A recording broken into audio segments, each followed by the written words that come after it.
C'est dans ce bastion imprenable, dont les 200 000 hommes du général Chal n'ont pu venir à bout, que les hommes de l'ex-Wilaya 3 ont repris le maquis.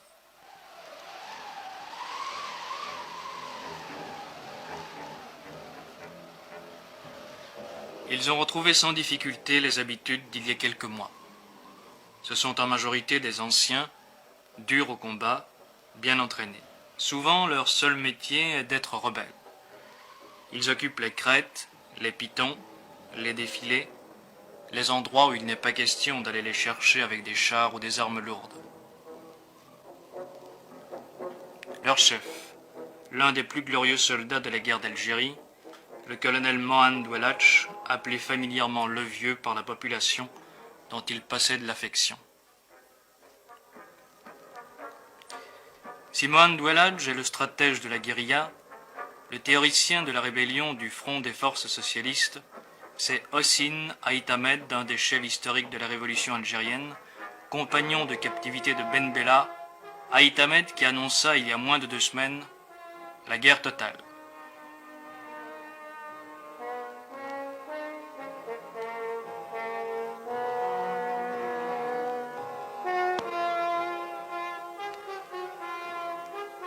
La résistance a commencé. C'est la résistance populaire et c'est la résistance individuelle. Nous avons dit qu'il n'est pas question pour nous, qu'il n'a jamais été question pour nous de faire sécession territoriale. Ce qui nous importe, ce n'est pas de défendre des bâtiments, mais de faire en sorte que les troupes de Boumediene, qui se comportent en troupes d'occupation, n'aient aucun répit. La stratégie militaire que nous avons arrêtée, il n'est pas question de la dévoiler. Mais elle est fondée sur la défense en profondeur. Elle est fondée sur la guérilla. Les troupes de Boumediene ont été harcelées sans répit par les nôtres. Maintenant, il vous appartient à vous, à nous tous, de continuer la résistance. Il leur est impossible de tenir plus d'1 mois parce qu'ils n'ont pas de finances, parce qu'ils n'ont pas de puissance, parce que hier, dans la nuit, ils ont été attaqués par nos troupes à Médéa et vous avez dû l'apprendre par la radio.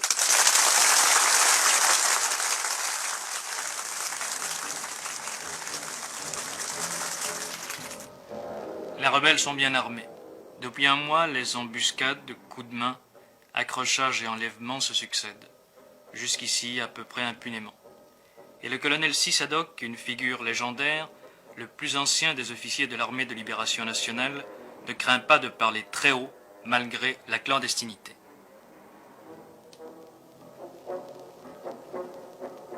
Nous nous sommes opposés à M. Ahmed Ben Bella. Ce monsieur ne pense qu'à sa personne.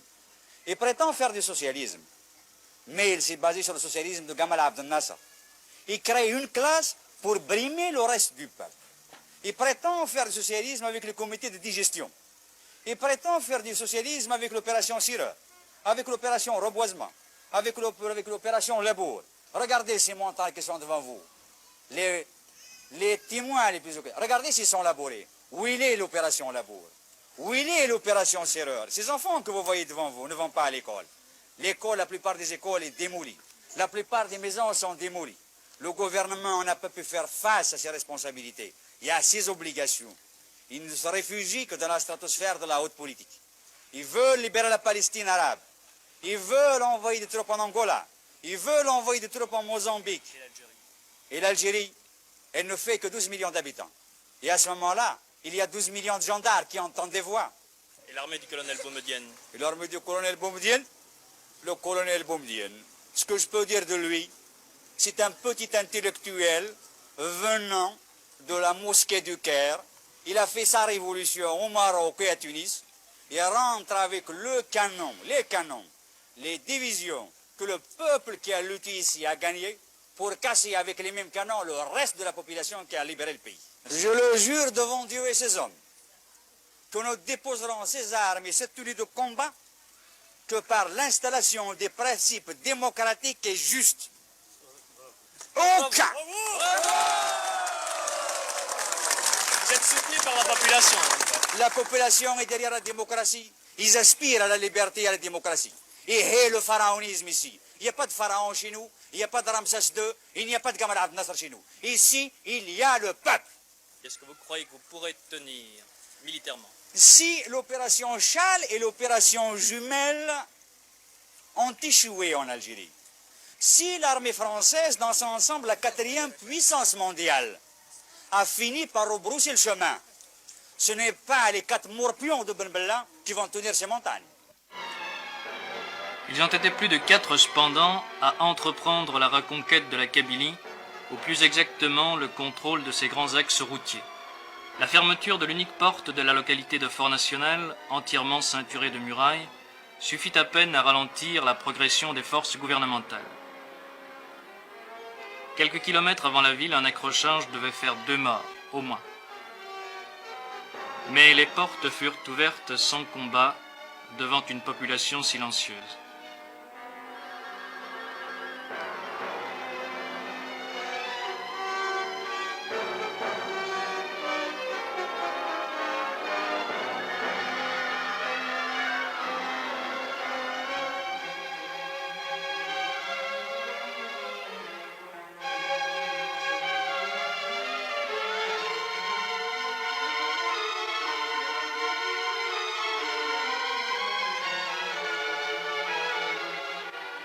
Ce fut une drôle de guerre, où certaines scènes rappelaient invinciblement la guerre d'Espagne. Depuis Fort National, la progression devait se poursuivre sur la route principale qui traverse la Kabylie, de part en part, sans qu'un seul coup de feu soit tiré. Les rebelles attendaient leur heure.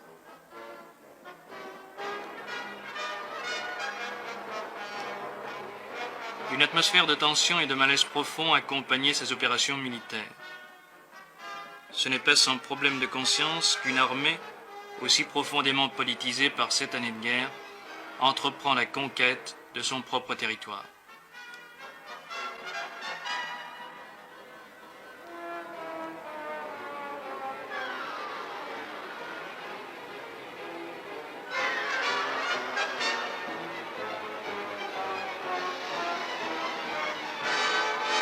La capitale des rebelles.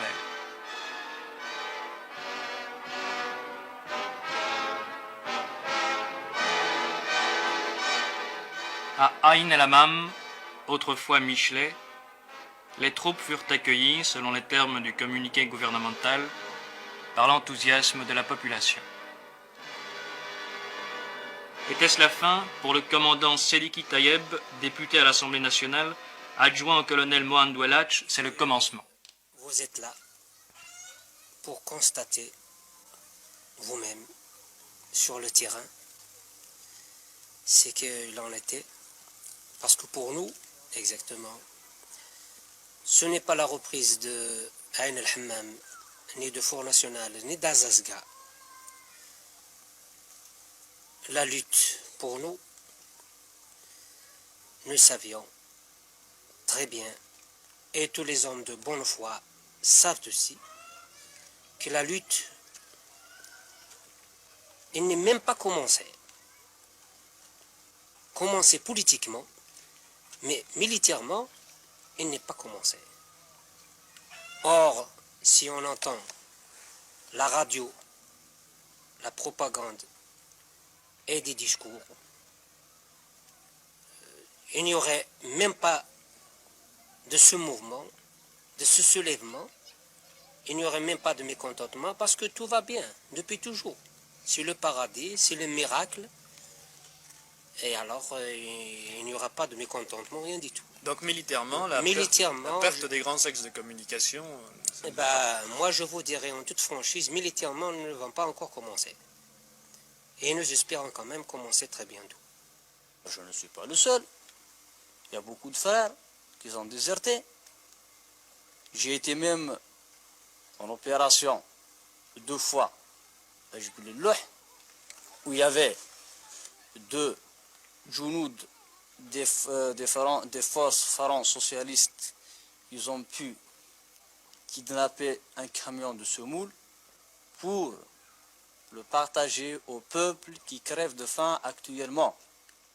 Ce déserteur s'est réfugié dans la montagne, où les rebelles du front des forces socialistes tiennent toujours le maquis. Ces images tournées dans la clandestinité il y a quelques jours seulement, après la chute de Michelet, ne permettent pas de croire à une issue rapide du conflit. Dans son PC clandestin, une ferme située quelque part en Kabylie, le porte-parole des rebelles, Mourad Oussedik, l'ex-avocat du FLN au barreau de Paris, nous dit comment cela a commencé. Nous en sommes arrivés là parce que le dialogue était devenu impossible. C'est un député qui vous parle. J'ai été député et j'ai été honnête. Je pensais que la crise de Tlemcen de juillet dernier pouvait être surmontée. Je pensais que le clan, la notion de clan pouvait être brisée. Et j'ai pendant de longs mois, avec mes collègues qui sont ici même, essayé de surmonter cela et essayé de créer un parti qui réponde aux véritables aspirations populaires. Or, nous avons assisté à une montée vers le pouvoir d'un homme entouré d'une caméria comprenant des hommes tels que Boundine et tels que l'intelligentsia de l'ANP. Que s'est-il passé? On a mis, pour sauvegarder les intérêts de ce clan, un parti à l'envers. Je m'en explique, c'est-à-dire qu'une infrastructure de ce parti s'est dégagée et au lieu d'avoir une assise populaire, ce parti est parti telle une pyramide, il a été construit du sommet.